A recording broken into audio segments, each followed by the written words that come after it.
93 FM. 93 FM. Equinox Radio. Bonjour, et si on abordait un peu la question des dépenses de la bêtise? Les dépenses de la bêtise sont en réalité les dépenses bêtes des investissements financiers dans la bêtise. Dit autrement, on dépense bêtement et sur des choses bêtes. Cette économie de la bêtise est entretenue par plusieurs acteurs politiques de l'ogre de Yaoundé et beaucoup plus des gestionnaires de crédit qui, dans un contexte camerounais, sont dans leur immense majorité considérés comme des présumés détourneurs des fonds publics, des présumés détourneurs de l'argent de l'État. Pour mieux comprendre cette histoire des dépenses de la bêtise, nous allons prendre quelques exemples concrets. Premier exemple, il y a une grève qui est annoncée par des employés ou des fonctionnaires. Au lieu de régler la demande de ces derniers, le patron ou alors l'État préfère dépenser des sommes plus faramineuses pour tuer la grève. Or, la meilleure façon de tuer la grève, c'est de résorber les revendications, une démarche qui est un peu plus définitive.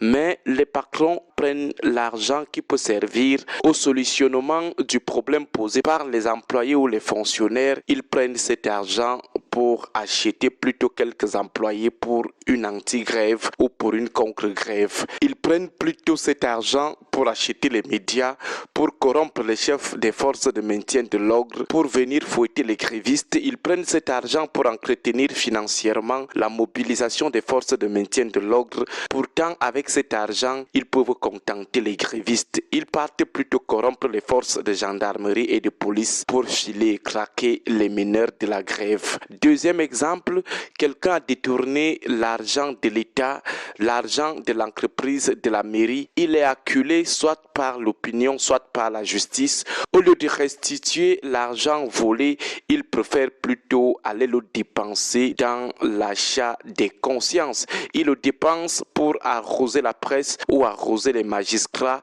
Finalement, il part en prison. Finalement, il est maintenu en prison.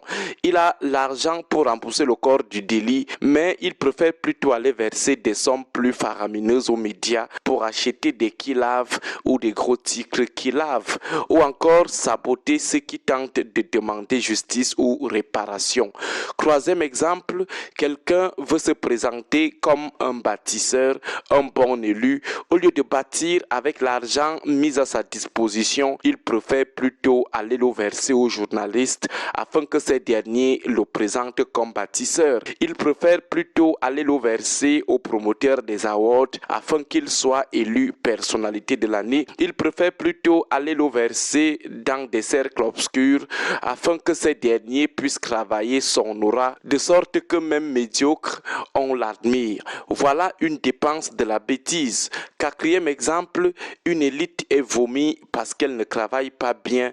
Elle a de l'argent. Au lieu de réaliser avec cet argent, elle préfère l'utiliser dans des mobilisations de 2 000 francs des jeunes afin que ces derniers organisent des motions de soutien à son endroit ou alors des marches de soutien en son honneur. Elle préfère plutôt financer la fabrication d'une sympathie populaire virtuelle que de faire une grande réalisation bénéfique pour la population qui pourra marquer les esprits et la rendre effectivement populaire. Les dépenses de la bêtise relèvent donc des choix totalement incompréhensibles qui flirtent même avec la méchanceté. C'est le choix de l'option la plus inutile. La destination de la plupart des grosses sommes que ces gens volent au quotidien, c'est pour les dépenses de la bêtise, les dépenses incompréhensibles. Ces jours, on parle du financement d'une campagne anti-BAS et anti-MRC. On aimerait bien avoir une idée réelle de la plus-value d'une telle option.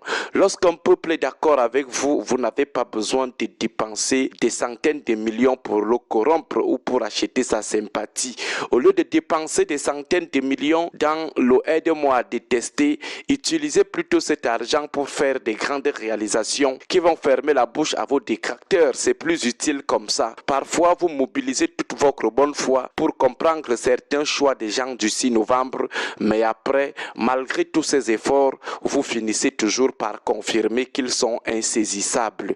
Vous finissez toujours par admettre que certains d'entre eux sont irrécupérables. Tu as le choix, la possibilité de payer les arriérés de salaire de tes employés, mais tu prends plutôt l'argent disponible avec lequel tu peux bien contenter tes employés pour aller acheter les médias, acheter les magistrats ou organiser des contre-grèves. On aimerait bien avoir une idée de ceux qui les entourent et leur suggèrent souvent ce type de choix. Agréable journée à tous. 93